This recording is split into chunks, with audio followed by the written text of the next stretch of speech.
ሐዘንም እንዲያቆም ስንቶች ተሰቃዩ፣ ስንቶች አለቀሱ፣ ስንቶች እርር ድብን አሉ፣ ስንቶች በሐዘን ተቆራመዱ፣ ስንቶች በሐዘን ቆሰሉ።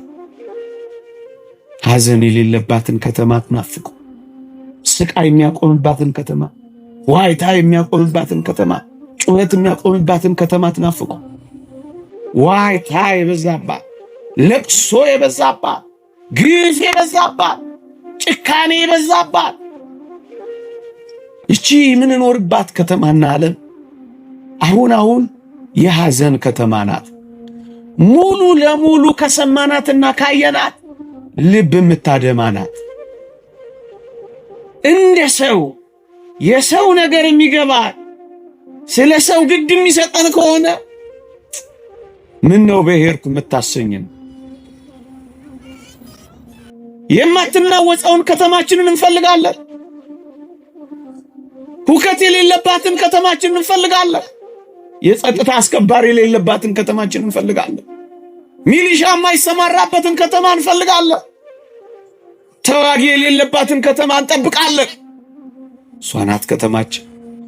ሐዘናቸው ሐዘናችን፣ ለቅሷቸው ለቅሷችን፣ ስሜታቸው ስሜታችን፣ ህመማቸው ህመማችን፣ ቁስላቸው ቁስሏችን፣ መድማታቸው መድማ ነው። እንደ ክርስቲያን ወግ ነው የምንኖረው። ራሳችንን ከታመሙት ጋር እንቆጥራለን። ይህ እኮ የወንጌል የጽድቅ አንዱ መንገድ እኮ ነው። ሐዘን ሐዘን ሐዘን ይህች ዓለም ጆሮን ጭው የሚያደርግ አንዱን ስንሻገረ ወዲያኑ አንዱን አለፍነው ስንል ሌላ ጎርፍ፣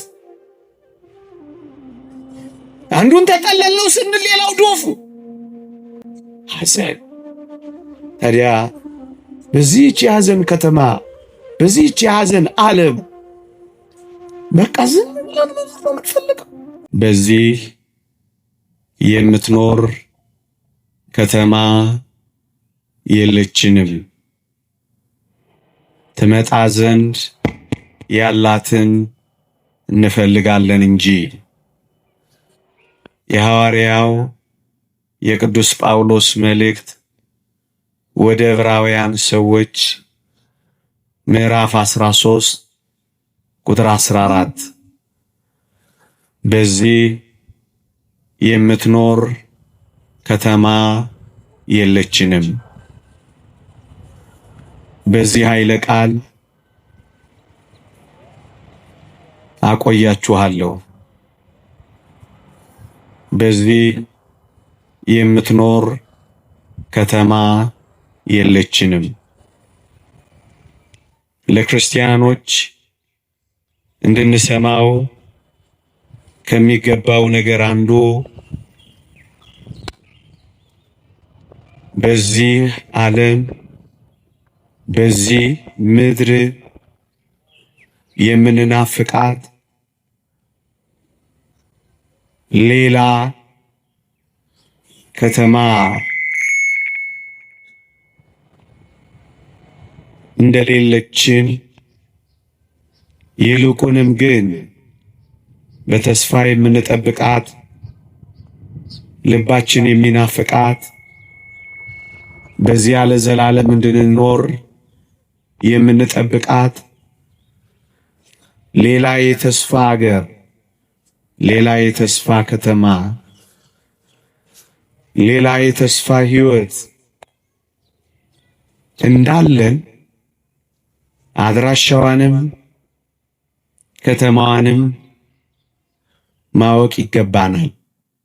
በዚህች ምሽት ከብዙ በጥቂቱ ከረጅሙ ባጭሩ ጥቂት ደቂቃ ማቆያችሁ በዚህ የምትኖር ከተማ የለችንም፣ ትመጣ ዘንድ ግን ያላትን እንፈልጋለን። የምንፈልጋት ከተማ አለችን። በዚህ ሳምንት ሁላችሁም እንደምታውቁት ስለ ጌታችን መምጣት በቤተ ክርስቲያን ተምራችኋል። ከዛው ጋር የተያያዘ ሐሳብ ነውና ነገሩን ለማጽናት እኔም ባነሳው ወደዱ። ጌታችን በዚህ በማቴዎስ ወንጌል ምዕራፍ 24 ላይ የመጨረሻ ምልክት ለቅዱሳን ሐዋርያት ሲነግራቸው ድንጋይ በድንጋይ ላይ ሳይፈርስ ሳይወድቅ አይቀርም ነው ያላቸው። እውነት ነው። ያማረው መቅደሳቸው ፈርሷል። እውነት ነው። አይተውት የተደነቁበት መቅደሳቸው እንዳልነበር ሆኗል። ጌታችን የጀመረው በልባቸው ውስጥ ስለ መቅደሳቸው የነበረውን የገነነ አመለካከት በማፍረስ ነው የጀመረው። ነገሩ ከዚህ ቢጀመር ተገቢ ነው ወገኖቼ። ይህንን ማሰላሰል ጠቃሚ ነው ወገኖቼ። የምንመካባቸው ነገሮች ይፈርሳሉ። የተመረኮዝናቸው ነገሮች ይሰበራሉ። በእጆቻችን አፋችንን የጫንባቸው ያስደነቁን ያስገረሙን የዚህ ዓለም ጉዳዮች አንድ ቀን ያከትማሉ። ወገኖቼ መፈራረሳቸው አይቀርም፣ ማብቃታቸው አይቀርም። ከሱን የጀመረው ጌታችን ይልቅ ምን አለበት እግዚአብሔርን ቢያደምቁት ኖሮ? ይልቅ ምን አለበት እሱ ሊሰራ ያለውን ነገር ቢመሰጡበት ኖሮ? ልባቸው፣ ቀለባቸው፣ ሐሳባቸውም ያለው የሰሩት መቅደሳቸው ላይ ነው። ግን እኮ የሚፈርስ ነው ወገኖቼ። የኔና የናንተ ልባችን፣ የኔና የናንተ ሐሳባችን፣ የኔና የናንተ መንፈሳችን፣ የኔና የናንተ ናፍቆታችን፣ የኔና የናንተ ትኩረታችን በዚህ ዓለም ላይ ይሆን? እመኑኝ፣ አንድ ቀን መፈራረሱ አይቀርም። አንድ ቀን መነቃቀሉ አይቀርም። አንድ ቀን መውደቁ አይቀርም። አንድ ቀን መጥፋቱ አይቀርም። ለዚህ ነው ጌታችን ከሚፈራርሰው ነገራቸው፣ ከተመኩበት ትምክህታቸው፣ ከተደነቁበት መደነቃቸው ዘወር ሊያደርጋቸው እንዴት ተናገራቸው። የተወደዳችሁ ኦርቶዶክሳውያን፣ በምድር የተደነቅንባቸው፣ ደግሞም የተሸነፍንባቸው፣ ደግሞም የተመካንባቸው፣ ደግሞም እጅ የሰጠንባቸው የቱም ነገር አንድ ቀን ማብቃቱ አይቀር። ይልቁንስ በምድር ከተከልነው ልባችን በዚህ የምትኖር ከተማ የለችንም ብለን ትመጣ ዘንድ ወዳላት ወደ እግዚአብሔር ከተማ አይኖቻችን እንድናቀና ነው ይሄ ትምህርት የሚያስፈልገን። ጌታችን ስለ በለስ ምሳሌ ያነሳና አስተማራቸው። ጫፏ ሲለሰልስ ቅጠሏም ሲያቆጠቁጥ በጋ እንደቀረበ ታውቃላችሁ አላቸው። ይህቺ ማን ነበረች? ሊቃውንት ቤተ ክርስቲያን ተርጉመውላቸዋል። በዕለተ ሰንበት እስራኤል ነበረች። ጌታችን ምን እያላቸው መሰላችሁ? እስራኤል ባበበች ጊዜ፣ እስራኤል ኃይል ባገኘች ጊዜ፣ እስራኤል ተደማጭ በሆነች ጊዜ፣ በለስ የተባለችው እስራኤል ኃያል በሆነች ጊዜ፣ በለስ ጫፏ ሲለጸልስ ቅጠሏም ሲያቆጠቁጥ በጋ እንደቀረበ እንደምታውቁት ሁሉ እስራኤልም እንደዚህ ስትሆን በደጅ እንደቀረብኩ ወቁ እያላቸው ነው። አዎ ክርስቲያኖች፣ እስራኤል ወደ ኃያልነት መጥታለች። በለሲቱ አብባለች። በዙሪያዋ ያሉትን መጎሰም ይዛለች። ደክማ የነበረችው ጉልበተኛ ወደ መሆን መጥታለች። ተበትና የነበረችው ተሰብስባለች። ነቢዩ ዳንኤል በትንቢተ ዳንኤል ምዕራፍ 7 ላይ እንዲህ የሚል ትንቢት ተናግሯል። የተበተነው ኃይል መሰብሰብ በጨረሰ ጊዜ ፍጻሜ ይሆናል ይላል። የተበተነው ኃይል እስራኤል መሰብሰብ እየጨረሰ ነው። ተበትኖ ነበር። በ1948 ተሰበሰበና መንግስት መሰረተ። ይሄው እንደምታዩት ዓለምን ወደ መቆጣጠር ቀረበ። ኃያል ሆኑ፣ በረቱ። በቅርቡም ሰምቻለሁ 200 አይሁዳውያንን ከኢትዮጵያ እንኳን ሰብስበዋል ሲባል ሰምቻለሁ። አዎ ሁለተኛው የነቢዩ ትንቢት እየተፈጸመ ነው። የተበተነው ኃይል እስራኤል መሰብሰብ እያበቃን ያን ጊዜ ፍጻሜ ይሆናል የተባለው ቃል መፈጸሙ አይቀሬም። አንደኛ በለሲቱ አብባለች፣ እስራኤል ጠንክራለች። ሁለተኛ የተበተነው ኃይል መሰብሰብ ጨርሷል፣ ይሄው እየተጠናቀቀ ይገኛል። ሶስተኛው የነቢዩ የኢሳይያስ የቅዱስ ጳውሎስም ትንቢት ደግሞ መፈጸሙ ቀርቧል። ምን የሚለው? ሮሜ መልእክት ምዕራፍ 9ን አንብቡት። ከእስራኤል ቅሬታዎች አንዳንዶቹ ይድናሉ የሚለው ቃል ወደ መፈጸም መጥቷል። እንዴት? ከአይሁዳውያን አንዳንዶቹ መሲህ ኢየሱስ ክርስቶስ ተገልጦ ነበረ፣ እኛም ሰቅለነዋል፣ እኛም ገለነዋል እያሉ በኢየሱስ ክርስቶስ ከአይሁድ ቅሬታዎች በጣም ጥቂቶች ማመን ጀምረዋል። መሲሁ መጥቷል እያሉ መዘመር ቀጥለዋል። የነቢዩ የኢሳይያስ የቅዱስ ጳውሎስ የትንቢት መልእክታት ወደ መፈጸም ቀርበዋል። እንግዲያስ ቀኑ እንደቀረበ ያሳያል። የምንኖርባት ከተማ ልትጠቀለል እንዳለች በእርግጥ ያሳያል። ወገኖቼ ትምህርቴ ማስፈራራት አይደለም።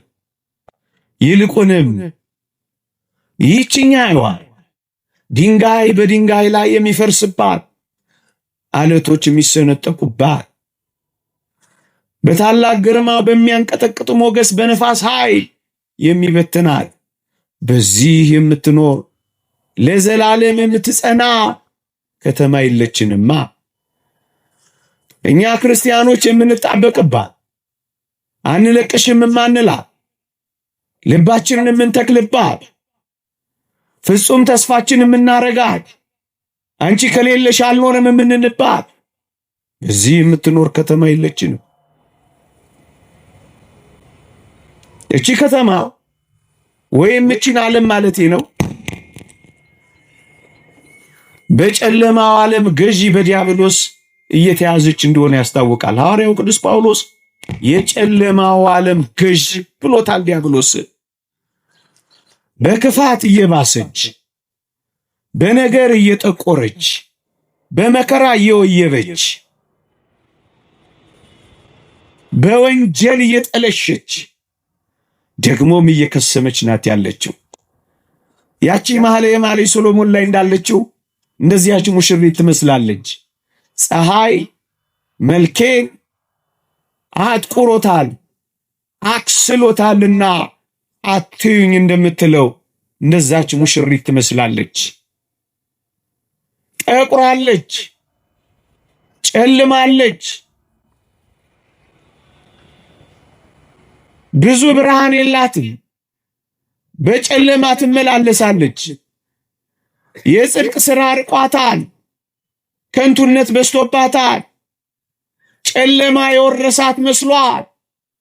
እዚህም እዚያም ጨለማ፣ እዚህም እዚያም ደስ የማያሰኙ ወሬዎች፣ የጨለማው ዓለም ገዢ ሥራዎች በዓለማችን ላይ ነግሷል።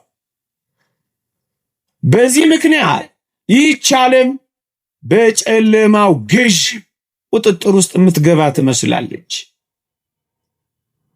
ታዲያ በዚህ በጨለማ ውስጥ የምትኖር ከተማ አለችን? ክርስቲያኖች የለችንም።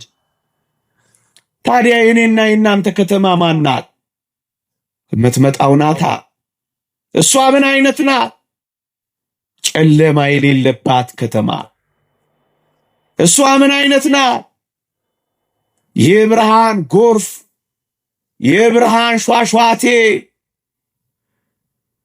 የሚጎርፍባት ከተማ፣ ብርሃን የሆነች ከተማ፣ የማያጥበረብር ብርሃን፣ የማያቃጥል ብርሃን፣ የማይበዘብዝ ብርሃን፣ የማያስጨንቅ ብርሃን፣ የብርሃን ከተማችን እሷን ነው የምንፈልገው።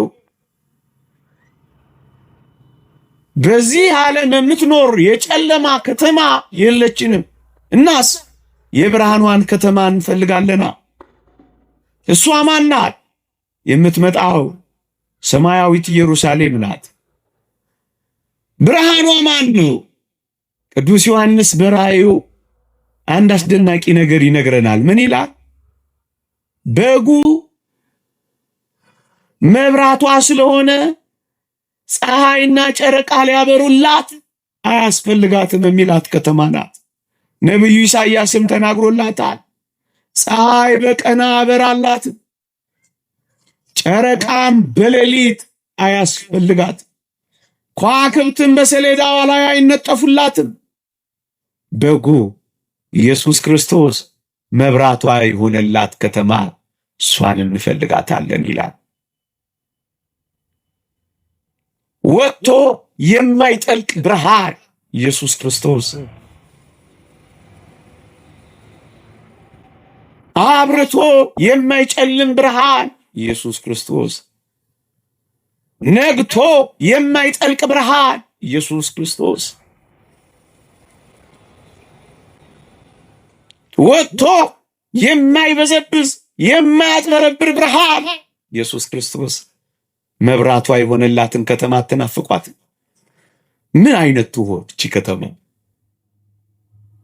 አምላኳ መብራቷ የሆነላትን ከተማ ማየት አትፈልጉ? ብዙ የብርሃን ከተሞች የሚባሉ የዓለማችን ከተሞች አሉ። ከ5 ዓመት በኋላ ዓለማችን ውብ ከተሞች ይሆናሉ ተብላ መከራዋን እየበላች ነው። ታላላቅ ስማርት ሲቲዎች ዓለም እየገነባች ነው።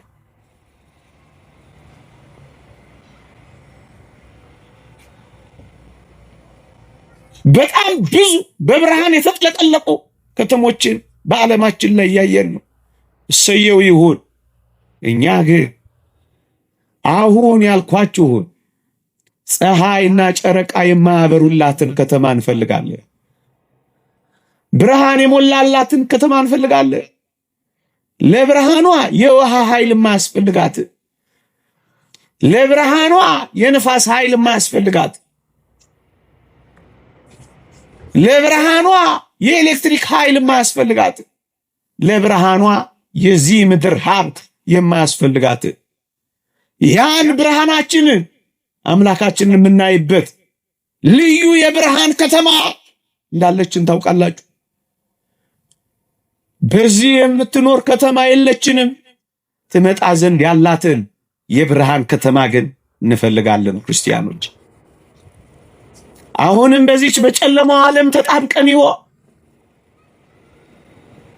ጊዜያዊ አታላይ የሆነው ብርሃኗ አሳስቶን ይሆን?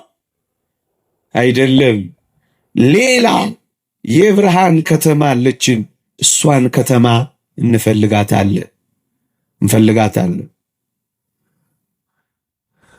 መጨለምና መንጋት የሌለባት ከተማ ምን አይነት ከተማ ብትሆን ነው ወገኖቼ?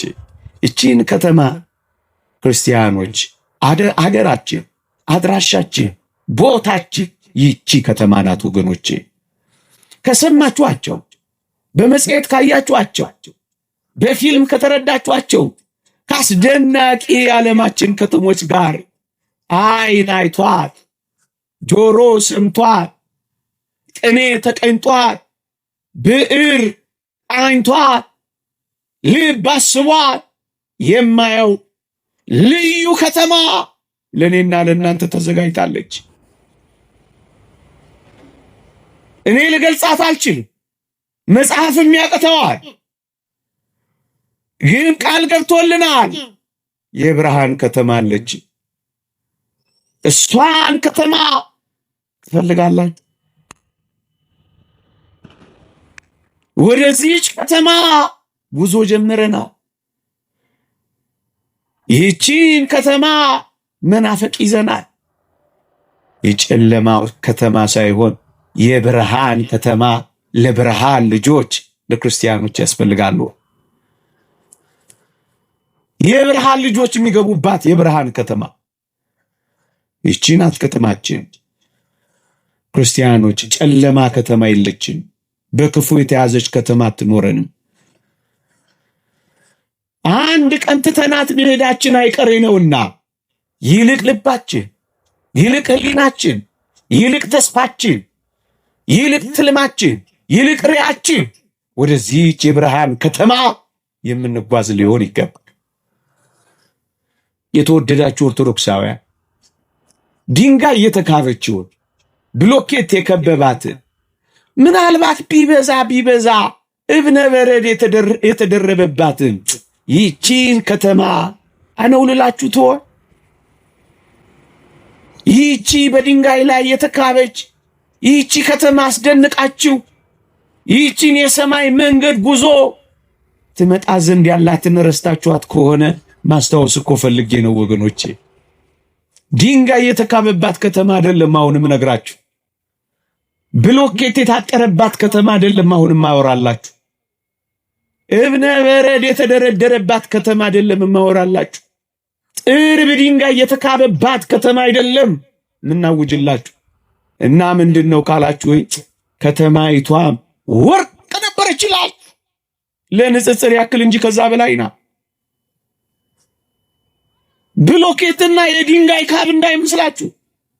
ቅዱስ ዮሐንስ በራእዩ እንደነገረን ኢያስጲድ በሚባል ልዩ ማዕድን ቅጥሯ የሆነላት ከተማ አለቻችሁ ይላል። ምን አይነት ከተማ ትሆን ወገኖቼ? እንደውም አንድ አባት ሲናገር አንድ ሰው አይቷት 70 እና 80 ዘመን ፈዞ ይቆማል ይላል። ፈዘን የምንቆምባት እያደነቅ ሕይወት የምንረሳባት እግዚአብሔር ለሞተላቸው ልጆቹ ያዘጋጃት ምን አይነት ከተማ ትሆን ወገኖቼ? እንዴ ደረጃዎቿ ዕንቁ የሆኑላት ምን አይነት ከተማ ትሆን? ከተማይቱ ወርቅ የሆነች ምን አይነት ከተማ ይሆን? ቅጥሯ ኢያስጲድ የሆነላት ምን አይነት ከተማ ይሆን? ውሸት መስሏችሁ ነው? የተገለጸው በጣም ትንሽ ነው። በቃላት ተገለጸ እንጂ ከዚህ በላይ ነው ጉዳዩ። የተመሰለለት ከዋናው በታች ነው ወገኖቼ። ዋናው እጅግ በጣም ልዩ ነው። ወደዚህች ከተማ መሄድ ትናፍቃላችሁ። ቢያንስ አድራሻዋን ተነጋግረን ሁላችንም እንድንናፍቃ ደግሞም እንድንጓጓላት ትመጣ ዘንድ ያለችውን በተስፋ እጆቻችንን ዘርግተን እንድንጠብቃት እኮ ነው ይህቺ ወርቅ የሆነች ከተማ የምታስፈልገን። የትኛውን የመሰጣችሁ? የትኛው G+ ምንትስ ነው ከቤታችሁ ወጣችሁ ወደዚህች የወርቅ ከተማ መግቢያ ደጅ ወደዚህ ቤተክርስቲያን እንዳትገቡ ያደረጋችሁ? የትኛው ቤታችሁ አሰራችሁ? የትኛው ካባችሁ ያዛችሁ? የትኛው ክምራችሁ አስቀራችሁ? ሌላ ሀገር። ለዚህ እኮ ነው መጽሐፍ ሀገራችን በሰማይ ነው ያለው ወገኖቼ። ሀገራችንማ በሰማይ ሀገር አለ። የውሃ ግድግዳ የደም መሰረት ያለው የሰማይ ቤት ተዘጋጅቶልናል። ሌላ ከተማ አለች። እሷን አድራሻዋን ነው ቀስ እያልኩ እየነገርኳችሁ ያለሁት ወገኖቼ። በዚህች አሁን በምንኖርባት ከተማ የተወደዳችሁ ኦርቶዶክሳውያን ምን እንዳለ ታውቃላችሁ?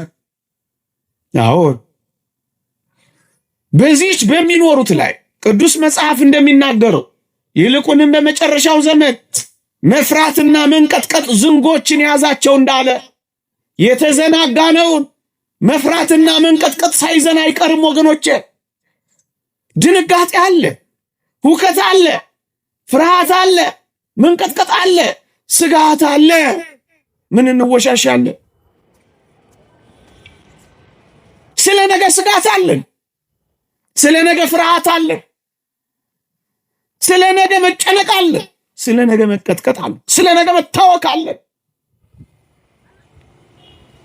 ፍርሃት በኑሯችን መካከል ፍርሃት፣ በመውጣት መግባታችን መካከል ፍርሃት፣ በዚህም በዚያም ፍርሃት፣ ወገኖቻችንን ባለማመን ፍርሃት። በፍርሃት ተውጠናል። ዓለም አስፈሪ ይሆናል። ምክንያቱም በፍርሃት ትውጠናለች። ምናልባት እግዚአብሔር በእኛ በዚህ መካከላችን አላረገውም እንጂ ይኸው በወንድሞቻችን በወገኖቻችን ያለው ፍርሃት ምንኛ ከባድ፣ የቆምንበትን መተማመን ያልቻልንበት ፍርሃት ነው ውስጣችን ያለ። ነገን ከተስፋ ይልቅ ስጋት ሆኖ ፍርሃት ከያዘ ቆየ። ዓለማችን ሁሉ በዚህ ፍርሃት ተይዛለች። የቴሌቪዥናችንን መስኮት ጨክነን አይኖቻችንን ተክለን ማየት ካቆመ ስንት ጊዜ አለ። የእናንተን አላውቅም፣ እኔ ከተቆራረጥኩ ቆይቻለሁ። የህፃናትን ደምና እንባ ማየት እንዴት ይቻላል? ታላላቅ የዓለም ሚዲያዎች በሙሉ የዜና ሽፋናቸው ፍርሃት። ለወትሮ የተባበሩት መንግስታት በር ላይ የጻፉት ሰይፋቸውን ማጭድ ጦራቸውን ማረሻ ያደርጋሉ ብለው ነበር፣ ግን አላረጉትም። ሰይፋቸውን ሰርጓጅ መርከብ ሰሩበት። ጦራቸውንም ሴጣኑ የሚባል ቢነካ ድምጥማጥ የሚያጠፋ መሳሪያ አመረቱበት። በጦር መሳሪያ ትምንት ፍርሃት። ታዲያ እቺ የምንኖርባት ዓለም የፍርሃት ዓለም አይደለች? የሚያስፈራ ያለባት፣ ሰው የሚያስፈራ፣ አውሬ የሚያስፈራ፣ ሰው የሚያስፈራው የተገላበጠባት አይደለም።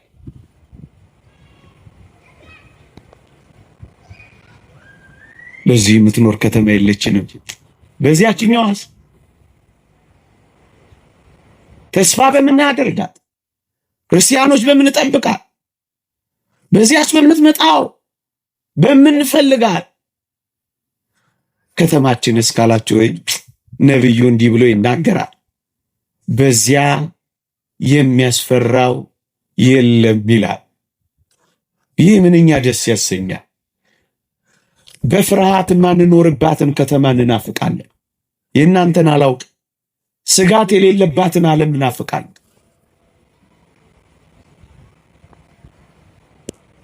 የሚያስፈራው የሌለባትን ዓለም እንፈልጋለን ማለት እኮ ነው እንዴ! ነብዩ ኢሳያስም ተናግሮላታል እኮ። ምን አይነት ፍርሃት! የሚናጠቅ አውሬ የሌለባት ከተማ፣ የእባብ ፉጨት የማይሰማባት ከተማ፣ የአራዊት ጥርስ ማፏጨት የሌለባት ከተማ፣ የእባብ መናደፍ የሌለባት ከተማ፣ የአውሬ ግሳት የእባብ ፉጨት የለም ይላል ነብዩ ኢሳያስ። ይቺን ከተማ አትፈልጓት፣ ማረፍ አትፈልጉ። በዚህች ከተማን እንፈልጋለን። ምን የሌለባት? ፍርሃት የሌለባት፣ ያለ ፍርሃት ያለ ስጋት የምንኖርባት ይህችን የምትመጣውን ከተማ እንፈልጋታለን። ፍርሃት የሌለባትን ከተማ፣ ጭንቀት የሌለባትን ከተማ፣ ስጋት የሌለባትን ከተማ፣ ሕሊናን የሚወጥር ልብን የሚያደክም ፍርሃት የሌለባትን ከተማ። ስለ ልጆቻችን ፈርተናል። ምን ስንቱ አስጨን።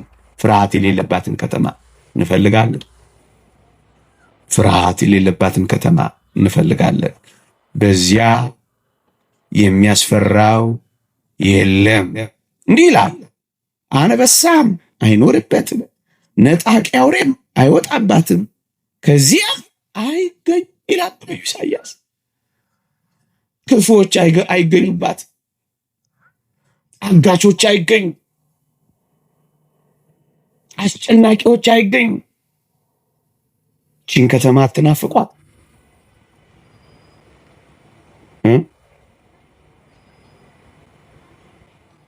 ምናልባት በዓለማችን ላይ ያሉ የሚጠሩ በአፍሪካም ያሉ አሸባሪዎች ማይገቡባት ከተማ አትናፍቃችሁ? የመሳሪያ ድምፅ የማትሰሙባት፣ ኒኩለር ማብላያ የሌለባት ምን አይነት ከተማ ነች? ከተማ ሰላም ብቻ የሚጎርፍባት ከተማ፣ ምን የሌለባት፣ ሴራ የሌለባት ከተማ። የሰላም ከተማ አልናፈቃችሁ? ሰላም አራባችሁ? ይህቺ ከተማ ከሰላሟ ጋር፣ ይህቺ ከተማ የሚያስፈራው ከሌለበት ደስ የሚያሰኙት ጋር፣ ይህቺ ከተማ ከወርቅ ከእንቁ ከያስጲድ ቅጥሮቿ ጋር፣ ይህቺ ከተማ ከብርሃን ጎርፏ ጋር ለእኔና ለእናንተ ተዘጋጅታለች። የሰላም ከተማ ነው። የክፋት ከተማ፣ የጸብ ከተማችሁን አንፈልግም በሏቸዋል። የሚያስፈራ ከተማችሁን አንፈልግም በሏቸው። እንኖርባታለን ግን አንጣበቅባትም። እንመላለስባታለን ግንስ ቀለባችንን አንሰጣት። እናልፍባታለን እናገርንባታለን እንጂ አንኖርባትም፣ አንፈልጋትም። ለጥቂት ጊዜ እንደምንቆይ እናውቃለን። ለዘላለም መስሎን አንታለልባትም፣ አንፈልጋትም። ይልቅስ የምንፈልጋት የሰላም ከተማ አለችን።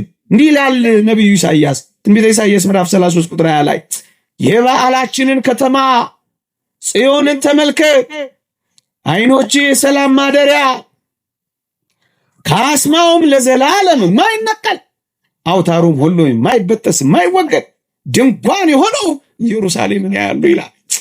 የማትነቀለውን ከተማችንን እንፈልጋለን። የማትናወፀውን ከተማችንን እንፈልጋለን። ሁከት የሌለባትን ከተማችንን እንፈልጋለን። የጸጥታ አስከባሪ የሌለባትን ከተማችንን እንፈልጋለን። ሚሊሻ የማይሰማራበትን ከተማ እንፈልጋለን። ተዋጊ የሌለባትን ከተማ እንጠብቃለን። እሷ ናት ከተማችን። ቺን ድንኳን፣ ቺን የሰላም ከተማ እንጠብቃለን።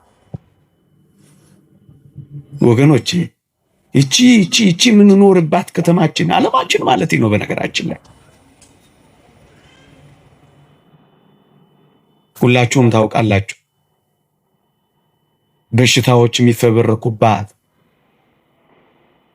በዚህ ምክንያት መድኃኒቶች እና ክትባቶች የሚቸበቸቡባት፣ በዚህ ምክንያት የእግዚአብሔር ፍጥረታትና የእግዚአብሔር ልጆቹ በማይታወቅ ረቂቅ ጥበብ ቁጥራቸው የሚቀንስባት፣ ሆን ተብለው በሚፈበረኩ የላቦራቶሪ ውጤቶች ሰው የሚጨነቅባት ይቺ ከተማ የበሽታዎች መራቢያ ናት። ህመም ያለባት፣ ስቃይ ያለባት፣ ማቃሰት ያለባት፣ መገላበጥ ያለባት፣ ጥዝጣዜ ያለባት፣ ሊነገር የማይችል ቁስል ያለባት፣ እንኳን ለማየት ለማሰብ የሚያቀት ህመምና ደዌ የበዛባት ከተማ ናት። ይቺን ከተማ አይደለችም እናስ ትመጣ ዘንድ ያለችውን ከተማ እንናፍቃለን። ትመጣ ዘንድ ያለችውን ከተማ እንጠብቃለን። እሷስ ምንድናት ካላችሁ ነብዩ የተናገረላት ነው። ምን ብሎ? በዚያ የሚኖር ታምም ያለው ኃይልም ይላል። በሽታ የሌለባት ከተማ፣ ያቃሰቱ ዳግመኛ የማያቃስቱበት፣ የካንሰር ሴሎች የሌሉበት ከተማ፣ የክፋት በሽታዎች የማይገቡባት ከተማ፣ ማነስ መብዛት የማይታይባት ከተማ፣ ህመም ከቶ የማይታሰብባት ከተማ፣ ዶክተሮች የሌሉባት ከተማ፣ ፋርማሲዎች የሌሉባት ከተማ፣ ሲቲ ስካንና ኤምአርአይ የማይታይባት ከተማ፣ ማቃሰት የሌለባት፣ ማገላበጥ የሌለባት፣ ከሆስፒታል ሰልፍ የሌለባት። ምክንያቱም በዚያ የሚኖር ታምም ያለው ኃይልም ተብሎ ተጽፏል። ምን አይነት ከተማ ናት? ይህችን ከተማ ትናፍቁ። የታመሙ እንደዚሁ ይቀጥሉ፣ እየታመምን እንደዚሁ እንቀጥል።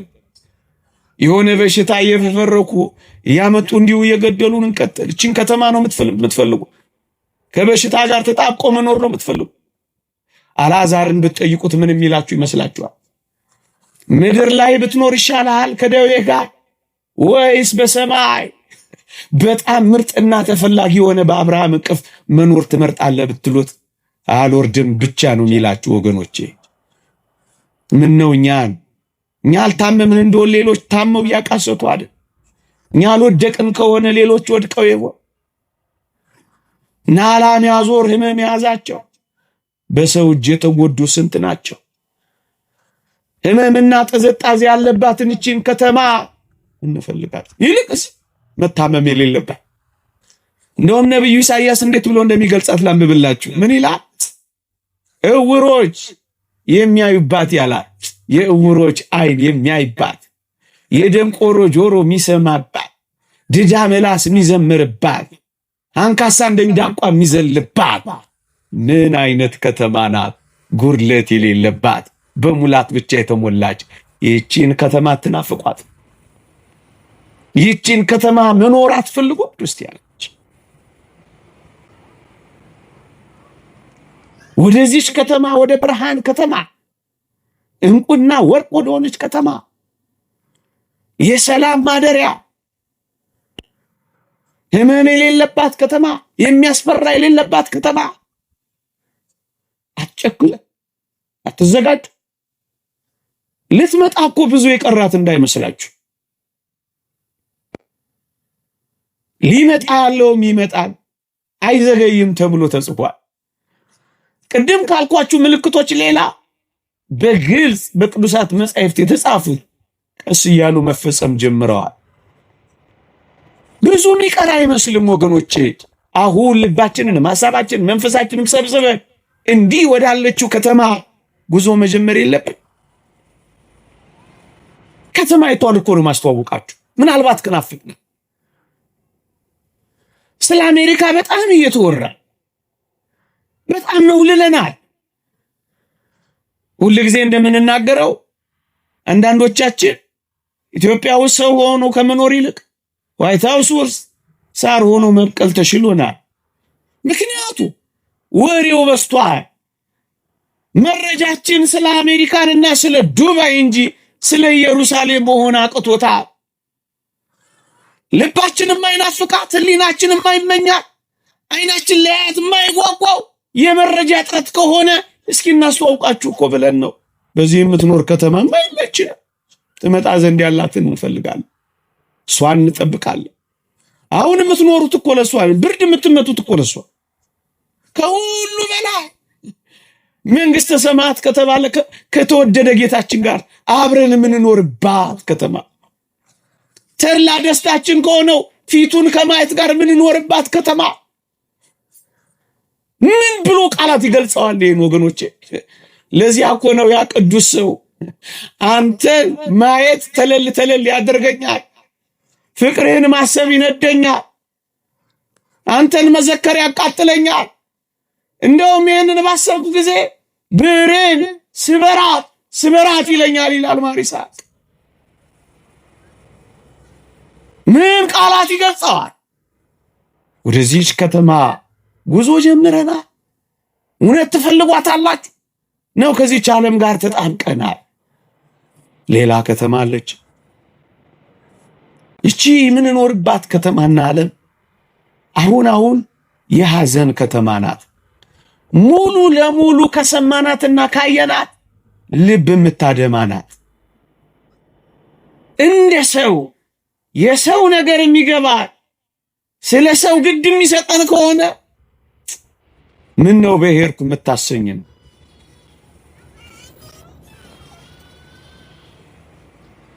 ሐዘን የበዛባት፣ ዋይታ የበዛባት፣ ለቅሶ የበዛባት፣ ግፍ የበዛባት፣ ጭካኔ የበዛባት። ታዲያ እንዲህ ባለው ሐዘን ውስጥ ለዘላለም ተጥላችሁ መኖር ትፈርዳላችሁ? ምናልባት ዛሬ ስቃችሁ ከሆነ ምናልባት ነገ ደግሞ የኛ የማልቀስ ተራ ይሆን?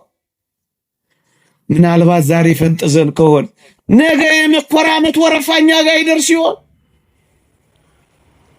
አንተ እንደነሱ፣ እነሱ እንዳንተ፣ አንድ ቀን ቦታ መቀያየር ወረፋው ይደርስ ይሆን?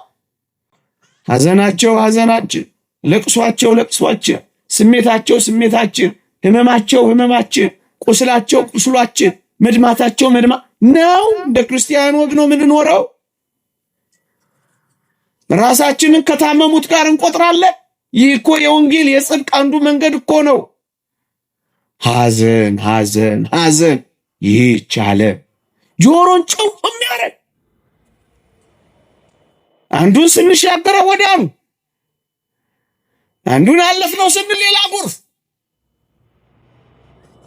አንዱን ተቀለልነው ስንል ሌላው ዶፉ ሐዘን። ታዲያ በዚህች የሐዘን ከተማ በዚህች የሐዘን ዓለም በቃ ዝም ብለን ነው የምትፈልገው አይደለም። እንደ እግዚአብሔር ቃል በዚህ የምትኖር በሐዘን የምትኖር ከተማ የለችም። እና ምን እንፈልጋለን? ሐዘን የሌለባትን ከተማ እንፈልጋለን። የእግዚአብሔር ቃል እንዲህ ይላል፣ ክርስቲያኖች ከእንግዲህ ሐዘን የለም፣ ዋይታም የለም፣ ጩኸትም የለም፣ ስቃይም የለም። በግልጽ የተጻፈውን ቃል ነው የምነግራችሁ። ይቆማል። ይህ ዘመን አይናፍቃችሁ። ሐዘንም እንዲያቆም ስንቶች ተሰቃዩ፣ ስንቶች አለቀሱ፣ ስንቶች እርር ድብን አሉ፣ ስንቶች በሐዘን ተቆራመዱ፣ ስንቶች በሐዘን ቆሰሉ። ሐዘን የሌለባትን ከተማ ትናፍቁ። ስቃይ የሚያቆምባትን ከተማ፣ ዋይታ የሚያቆምባትን ከተማ፣ ጩኸት የሚያቆምባትን ከተማ ትናፍቁ።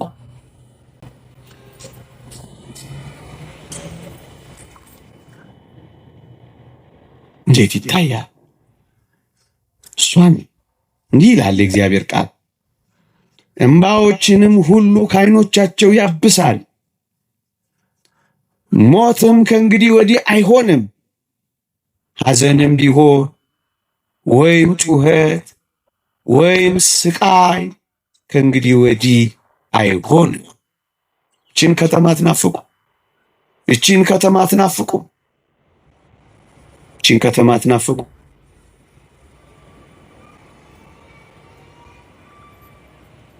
ማንም እንደማያዝን፣ ማንም እንደማይጮህ፣ ማንም እንደማይሰቃይ በዚህች ከተማ በዚህች ዓለም ላይ ዋስትና የለው። ባለጸጎች ደህይተው አይተናል፣ ዋስትና የለንም። ባለ መሳሪያዎች፣ ባለ ጉልበቶች፣ አዋቂዎች ማንም ዋስትና እንደሌለው አይተናል። ዋስትና ያለን በሰማይ ብቻ። በዚህች የምትኖር ከተማ የለችም፣ የሐዘን ከተማ የለችንም። ትመጣ ዘንድ ያላትን እንጠብቃለን፣ ትመጣ ዘንድ ያላትን እንፈልጋለን። ይልቅ የሰርግ ከተማ የሆነችውን፣ ይልቅ የዝማሬ ከተማ የሆነችውን፣ ይልቅ የደስታ ከተማ የሆነችውን፣ ይልቅ የሳቅ ከተማ የሆነችውን፣ ይልቅ የፈንጠዝያ ከተማ የሆነችውን፣ ይልቅ ሁከት የሌለባት የጸጥታ ከተማ የሆነችውን እሷን እንናፍቃለን። የተወደዳችሁ ኦርቶዶክሳውያን ይቺ ከተማ የሰርጋችን ከተማ ናት። ደግማታለሁ። ለበጉ ሰርግ የታጩ ንጽህናቸውን የጠበቁ ሃይማኖታቸውን ያጸኑ በከበረው ሥጋና ደም የተሞሸሩ እንደ አንዲት ንጽሕት ድንግል ለክርስቶስ ሊቀርቡ የተዘጋጁ እንደ አምስቱ ቆነጃጅት በተስፋ ከጌታቸው ጋር በዚህች ከተማ ሊኖሩ የሚጠባበቁ ሁሉ ሰርጋቸውን የሚያደርጉባት ድል ያለ የበጉ ሰርግ የሚደረግባት ከተማ እኮ ናት። ይህቺን ከተማ ማየት ትፈልጋላችሁ? ቅዱስ ዮሐንስ በራእዩ ይህንን የገለጸልን የበጉ ሰርግ ራት ተዘጋጅቷል፣ ቤተ ክርስቲያንን ጥራት ሲል ድምፁ ይሰማል። ለእኔና ለእናንተ የተዘጋጀ ሰርግ አለ። የዚህ ዓለም ሰርግ ምንኛ ያስደስት። ከዚህ ዓለም ሰርግ በላይ የላይኛው የሚመጣው ሰርግ ደግሞ ምንኛ ቃላት ያሳጣ ይሆን። አባፋ የሚባል አባት ልክ ሊሞት ሲል ስሙኝማ በሞቴ ልክ ሊሞት ሲል ሰማዕትነት ሊቀበል ሲል ነጭ ልብስ ለብሶ ወደ ሰማዕትነቱ መድረክ ወጣ። ወደዛ በደስታ ሲጓዝ ወንድሞቹ ከኋላ ሆነው አባታችን አባፋ ዛሬ ምን ነው ያለ ወትሮ እንዲህ አይነት የሰርግ ልብስ ነጭ ልብስ ለበስ ካሉት ምን ብሎ መለሰላቸው ይባላል? ዛሬ የሰርጌ ቀን ነው አላቸው ይባላል። ምዕመናን የሰርጋችን ቀን የሚደርስበት ቀን እንደሆነ ታስባላችሁ? ዕለተ ምጽአት የክርስቶስ ወደኛ መምጣት ብቻ አይደለም፣ እኛም ወደ ክርስቶስ የምንሄድበት የሞታችን መንገድ ዕለተ ምጽአታችን እኮ ነው። የሰርጋችን ቀን ማለት እኮ እሱ ነው። እዚህ ሰርግ ላይ አለመገኘት አያሳዝንም ወገኖች? እንዲህ ተሰብስበን ከዚህ ሰርግ ብንርቅ አያሳዝን? እንደዚህ ነጭ ለብሰን አምሮብን እዚህ ያለውን ነጭ ልብስ ሳንለብስ ብንቀር አያሳዝን? እንደዚህ ጮሄ አላሳዝን? እንደዚህ ብርድ መቷችሁ አፋችሁን ኮቸችላ እስኪመስል እንደዚህ ተርባችሁ መሯችሁ ምሬት ተሰምቷችሁ ጾማችሁ ጠባለ ኪዳ መሸለ ቁርባን ገስግሳችሁ ዶፍ ጎርፍ እየወረደባችሁ ከዚህ ሰርግ መቅረት አያሳዝን? ጎበዝ የሰርግ ዕለት ይላል። ይሄ ነው ሌላ እንዳይመስል። አዎ የሰርግ ከተማ አለች የምንፈልጋት። እዚህ ያለ መድረስ ነው መዘጋጀት። እዚህ ካለው መጣበቃችን ቀስ ብለን ፈቀቅ ነው ማለት ያለብን ወገኖች። እስኪ በዚህ የሰርግ ቀን በትንሣኤ ተነስታችሁ ንጹሐን ደጋግ ጻድቃንን ደጋግ መስተጋድላንን ደጋግ ሰማዕታትን ኑ ወደዚች ምድርና ከተማ ብትሏቸው ይመጣሉ አይመጡ? ምን አላችሁ? ለምን ይመጣሉ? አንተ ሂድ እንጂ ለምን ይመጣሉ? እውነት አስብ። በእውነት እንደማይመጡ እርግጠኛ ነን አይደለንም? አሁን ከሲኦል አንድ ሰው ጋብዤ እንደው እዚህ አንድ መልእክት አስተላልፍ ብለው ምን የሚናገር ይመስላችኋል? ከሲኦል ምን ይመስላል? እኔም እንደናንተ ነበርኩ ይላል አይልም? ቁጭ ብዬ ማር ነበር ይላል አይልም? ይላል። ግን አደራችሁን ወደ እኔ እንዳትመጡ ይላል አይልም? አይ ወደ ሲኦል እንዳትመጡ እኮ ይላል አይልም? እና እዚህ መኖር ነው የምትፈልጉ? እዚህ መረሳት ነው የምትፈልጉ? ተወደዳችሁ ኦርቶዶክሳውያን በዚያች በሰማይ ከተማ አለች። ወደዚያች ከተማ ከዚህች ቅጽበት ጀምሮ ህሊናችን እያሰባት ልባችን እያመላለሳት ጭቅቅ ብለ እችን የምንኖርባትን ዓለም እንጣበቅባት። እስኪ አንድ ምሳሌ ለመስልና ነገር የላብቅ።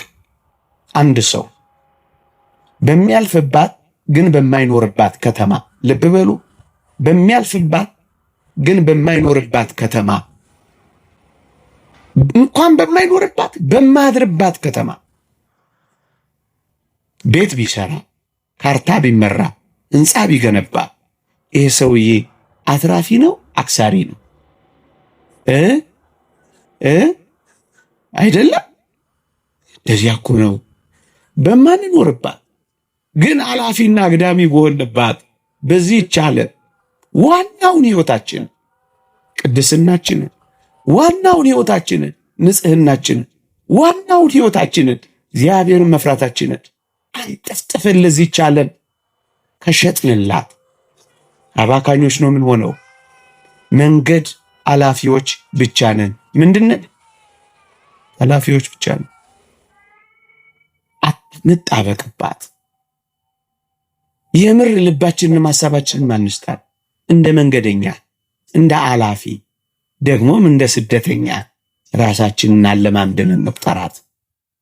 አታማችሁም። እንደዛ ካሰባችሁ የምታጡት ነገር ካለ አያማችሁ። ስለ ገንዘብ በዚህ ዓለም ስላለውም ዝናና ውዳሴ፣ ስለ ስልጣን ወይም ስለ ማግኘት በጣም በትኩረት የምትጨነቁ ከሆነ ትታመማላችሁ። አላፊና አግዳሚ ብቻ እንደሆናችሁ ካሰባችሁ ግን አትታመሙ። ምክንያቱም የተስፋ ከተማ እንዳላችሁ ታስባላችሁ። እንዲያውም በዚያ በመነኮሳት ታሪክ እንደተነገረው አንድ ቱሪስት ነው አሉ፣ አንድ ገዳም ሊጎበኝ ይሄዳል አሉ። ገዳሙን በዓታቸውን እየጎበኘ አንድ መነኮስ በዓት ውስጥ ይገባል። ሲያይ አንድ ሰሌን፣ ትንሽ ማሸለቢያ፣ አንድ ሳህን፣ ጥቂት መቅኖን ንፍሮ መቀበያ፣ አንድ ኩባያ ትንሽ ውሃ መጠጫ ብቻ ያያል። እና ቱሪስቱ ግራ ይገባውና ንብረት የት አለ፣ ሀብት የት አለ ብሎ ይጠይቀዋል አሉ። ያ መነኮስ አየት ታደረገውና ቱሪስቱን ጌታው አቤት፣ የእርሶ ሀብት የእርሶ ንብረት የት አለ ብሎ ይጠይቀዋል። ቱሪስቱ እኔ እኮ እዚህ እናንተ ገዳም ቱሪስት ብቻ ነኝ ይላቸዋል። እሳቸው ምን አሉ? ልጄ ሆይ ልክ እንዳንተ እኔም እዚህ ዓለም ላይ እኮ ምንድን ነኝ? ቱሪስት ብቻ ነው። ስለዚህ ብዙ መሰብሰብ አይገባኝም። ቱሪስት ብቻ ነው እና እንዲህ ብንለው አይሻልም? በተለይ እኔ የሚጨንቀኝ ጌታ ሆይ ሃይማኖት የሚያስክድ መከራ ሳይመጣብን ጌታ ሆይ ቶሎ ወደዚች ከተማ ውሰደን ብንለው አይሻል? ይሻላል አይሻል? አዎ የሚያስጨንቅ መከራ መጥቶ አንተን ሳንክድህ ጌታ ሆይ ናና ውሰደን ብንለው አይሻል? እንዳመን እንዳስቀደስ እንደቆረበ ቤተ መቅደስ እንደተመላለስ የዚህ ዓለም ሐሳብ ሳያታልለን የዓለም ምኞት ሳይማርከ የዓይን አምሮት ሳያስቀረን አንተን ብቻ እያየን ጌታ ሆይ እባክህ ናና ውሰደን ብንለው አይሻል? ሳንጠራጠር ሳንክድህ በመከራዎች ብዛት የሚመጣውን ዓለም ትተን ለዚህ ዓለም ሳንገዛ እባክህ ጌታ ሆይ አሁን ናና ውሰደን ብንለው አይሻል? እንዳምን ነው ብንሞት፣ ንጹህ እንደሆነን ብንሞት፣ እንዳገለገል ነው ብንሞት፣ እንደተገዛንለት ብንሞት፣ እንደፈራ ነው ብንሞት ናና ውሰደን